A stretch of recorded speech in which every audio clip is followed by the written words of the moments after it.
All right, guys, so we're all agreed that we've done our main business plan and we've come to the conclusion, very logically, that proprietary trading firms are the type of institution that we want to mimic or follow because they're most closely aligned to us.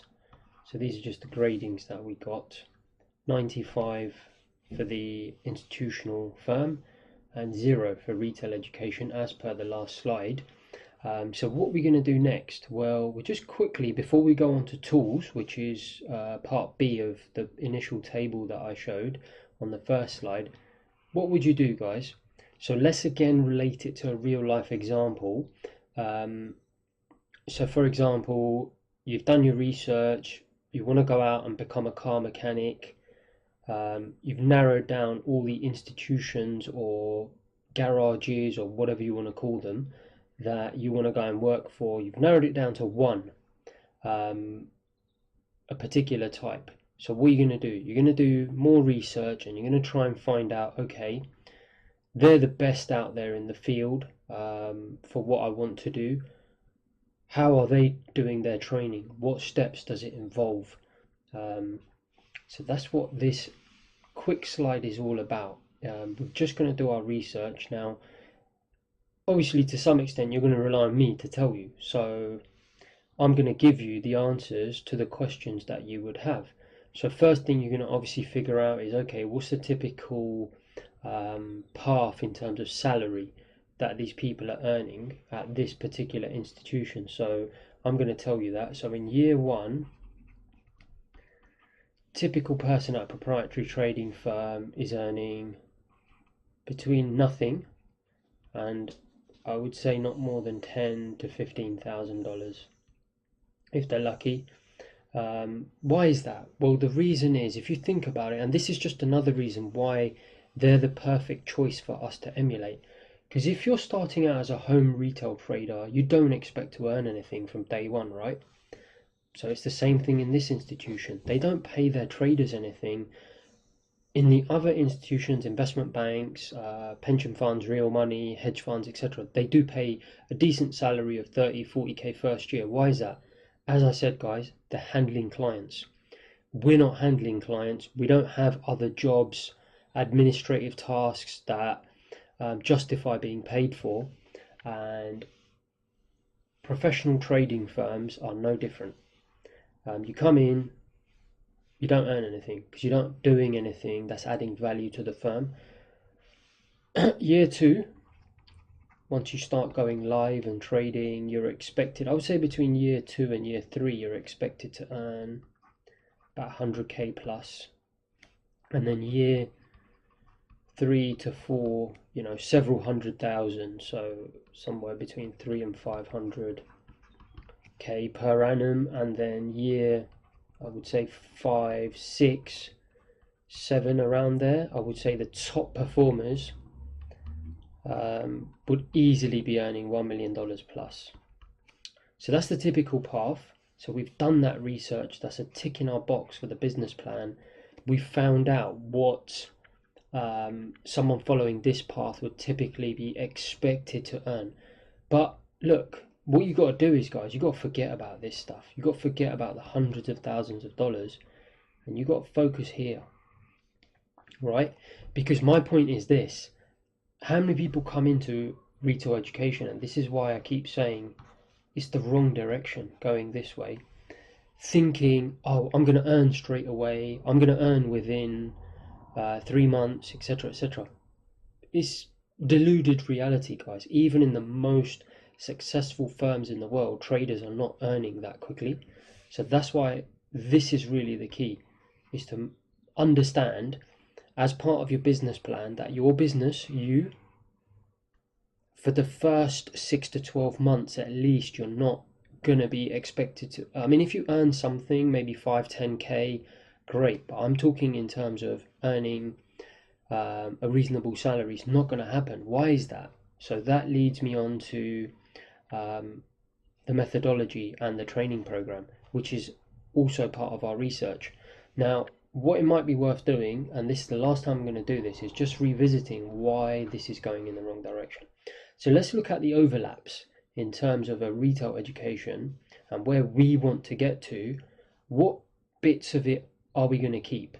Well, if you do retail education, obviously there's pure risk taking, which is great because we want to do that. But look what's missing, guys. Huge chunk is missing. We've figured out that this is the professional route or institutional route that we want to follow. We're doing some research now. You're more than welcome to go and Google this, do your own research. I recommend it, in fact. But obviously, me having been through this route, having been fully trained up myself, and spent significant amount of time in a proprietary trading environment, and successfully, I'm obviously well placed to tell you all of this, but by all means do your own research. So this is the chunk that's missing, and that's why, big reason to avoid this. Secondly, accept that we are going to keep the pure risk-taking element of it, which you'll come to see. I'm going to come back to that in a second. Then this bit, obviously, we're going to keep because professional trading firms are looking at highly liquid markets, so Forex, which you're obviously familiar with. But again, guys, big chunk missing. Institutions, professionals, are all looking at the futures market. Why is that? Well, it gives them access to order flow, exchange traded order flow, which is why I wanted to just do this comparison because it's relevant to what we're going to go through here. So as part of our business plan, we can see, oh, we're missing this. We want that. Now, what exactly is that? Well, this was the big red herring on the last slide and why I said that you're going in the wrong direction, guys. Now, let's think of an example. This is all about starting a new career, right? So the reason why I keep linking this to like a car mechanic career or a lawyer, doctor, personal trainer, whatever it is because for some reason when it comes to trading, all logic goes out of the window. Guys, you don't need to do anything dramatic in terms of changing your approach to what you're already doing in your day-to-day life. That's why I keep relating it to these vocations that we're all familiar with. So let's say it's your first day on the job at a firm. Let's say it's Microsoft. This is a pretty good example, but it could apply anyway. It could apply to the car mechanics, the personal training role. Let's say you found your apprenticeship, and rather than doing it from home, you've actually decided, all right, I'm going to go and work at this firm. So let's say it's Microsoft, because you've decided that they give you the best chance of success in an IT career, for example. And there's a reason why I've picked this because it's actually quite a good example. So it's your first day on the job, right? And your boss says to you, and there's another new recruit they've taken on. So let's say that your boss says to you, look, Microsoft are selling software on CDs, right? So we all know this. You buy the CD to download the software. So he says to you, look, I want you, so let's say your name's John, for argument's sake, and you've got a colleague, Mary, who's also on this apprenticeship with you.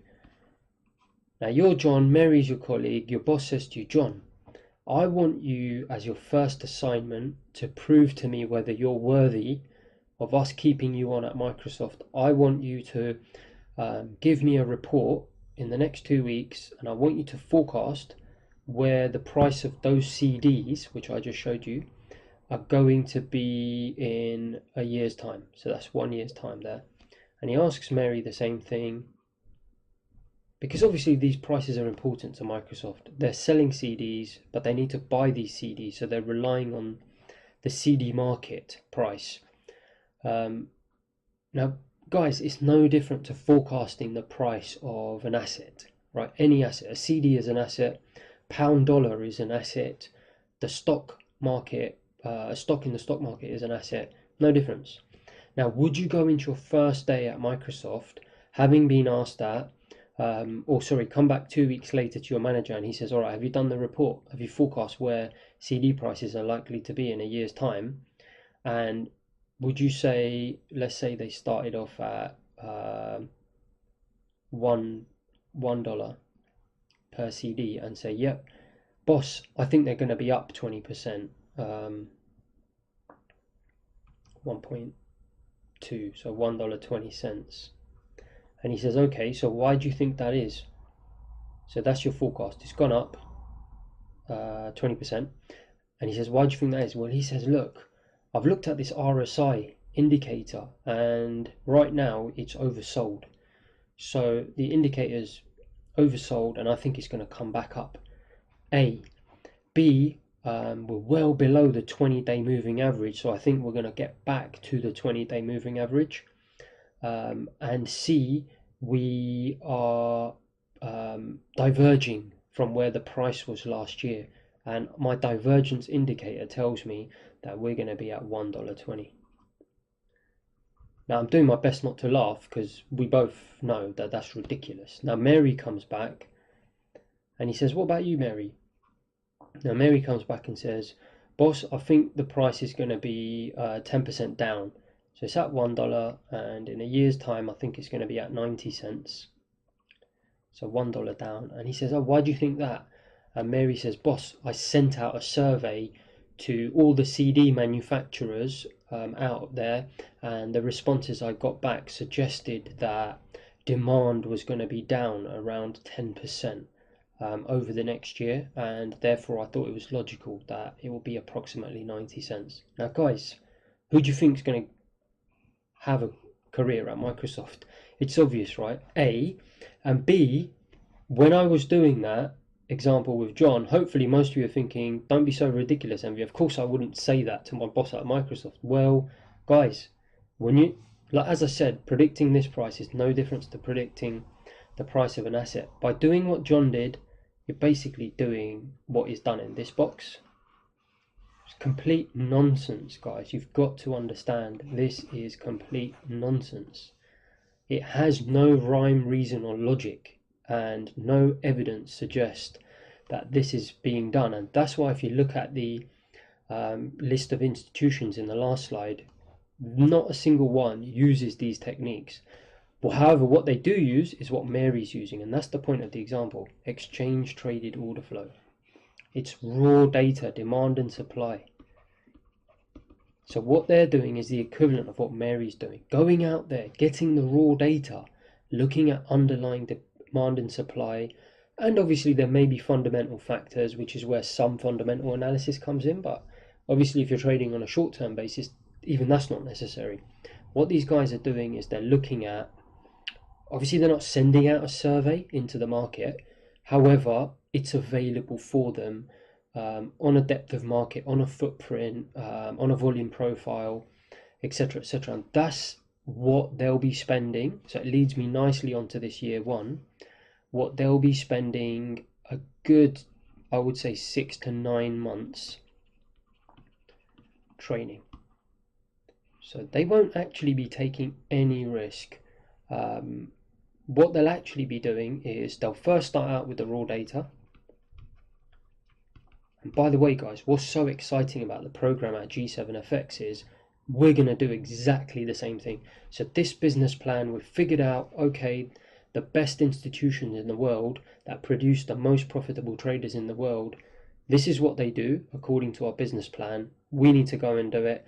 That's what G7FX delivers to you, but even better, and I'll come back to that. So as I said, the first thing as you walk into a professional trading firm, they're going to teach you about raw data, raw demand and supply. So that'll be done on using order flow, volume, depth of market, and time and sales. So in the next chapter, and actually on the slide after this, we're just going to introduce some of those things to you. So raw data, then we move on to auction market theory, which is basically volume profile. Now don't worry if none of this makes any sense to you before, you've never heard of it, because we're going to cover all of this. Now what you're doing with volume profile is just looking at where the most volume has traded, and that price is something called value or accepted price, or you may have heard these terminology before. Guys, professional trading firms, this is what they're teaching their recruits in the first 9 months: how to measure fair price.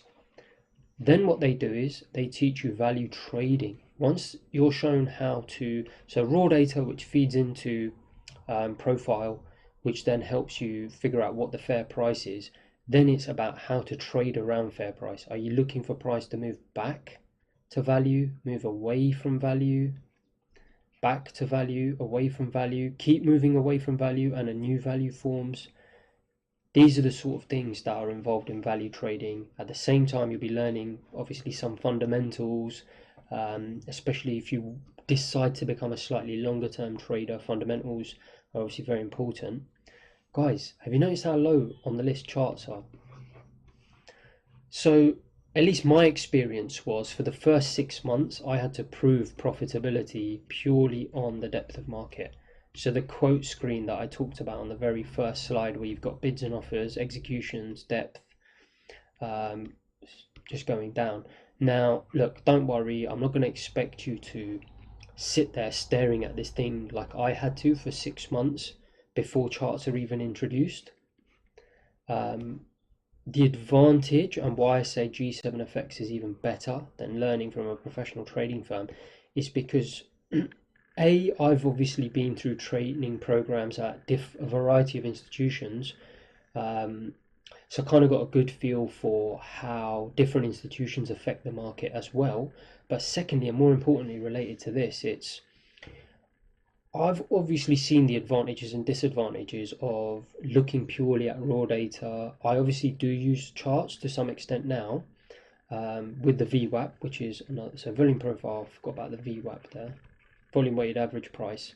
I won't say much on this now because we're going to go through in detail. But in terms of charts, I kind of got in my mind what I think is the sweet spot. So I mean, by all means, spend 6 months looking at the raw data.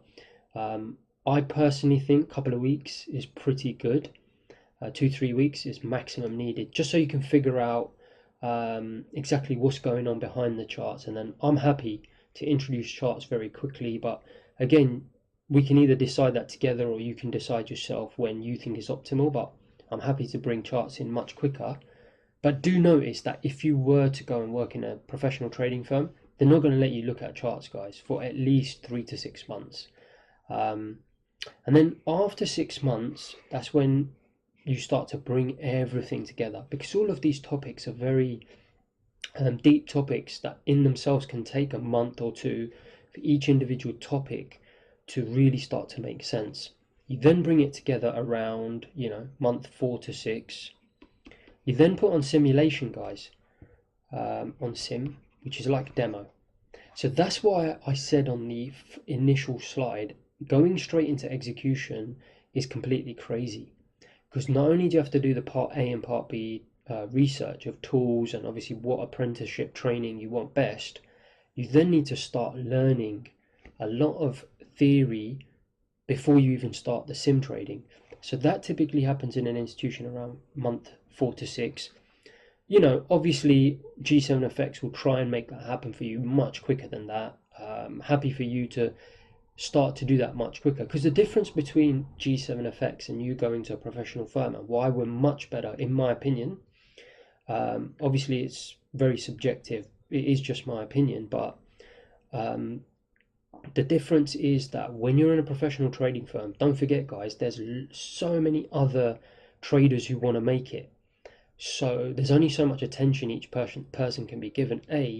B, the guys there are incredibly busy doing their own trading, and I guess a lot of them, in particular in the teaching department, may not have, obviously I've got 16 years of trading experience, so I feel like there's a much better chance for me to bring that experience to the table, and reflect that in the program, which you may not get reflected in kind of in the professional. I guess what I'm trying to say is, in the professional firm, they have much more of a standardized program that everyone follows, And when you finish it at month 6, it's kind of like good luck, sink or swim. They put you on the sim. The ones that pass, brilliant. The ones that don't get dumped, and they move on and they bring the next batch in. You see, it's a very generic process. Whereas what I'm trying to do with G7FX is, yes, there will be all these standardized tools, but I'm really going to try and get it, especially in the advanced stage, to a place where we can at least help you to start to develop some edge, which you will have to then go and obviously put in many hours of screen time to develop it to suit your own personality. But I want to take that extra step and really try and bring my trading experience to the program and get you developing edge. So just to summarize, so 4 to 6 months, and then you're on the simulation environment will typically be for another 3 to 6 months. And that's why I say that will take you to year 1, guys, before you've even probably started going live in a professional environment. And that's why I've put here year 1, virtually earning nothing.